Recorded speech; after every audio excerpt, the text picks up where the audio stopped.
നമ്മുടെ മിനി ചേച്ചിക്ക് എപ്പോഴും കൂട്ടായിട്ടും തണലായിട്ടും ബാക്ക് ബോൺ ആയിട്ട് നിൽക്കുന്നത് പ്രകാശ സാറാണ്.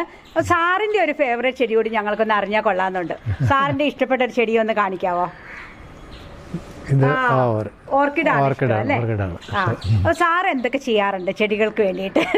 ഇടയ്ക്കിടയ്ക്ക് നനച്ചൊക്കെ കൊടുക്കും. പിന്നെ ചെടികൾ വാങ്ങിക്കാൻ കൂടെ പോകും അല്ലേ? പിന്നെ എന്ത് ഹെൽപ്പ് വേണമെങ്കിലും ചെയ്യാലോ, എന്ത് ഹെൽപ്പ് വേണമെങ്കിലും ചെയ്യും. അപ്പൊ ഓർക്കിഡ് പുഷ്പമാണ് സാറിനും ഏറ്റവും ഇഷ്ടമുള്ളത്. നല്ല ഭംഗിയുണ്ട് കാണാനായിട്ട് അല്ലേ? ഒത്തിരി നാൾ നിൽക്കുകയും ചെയ്യും.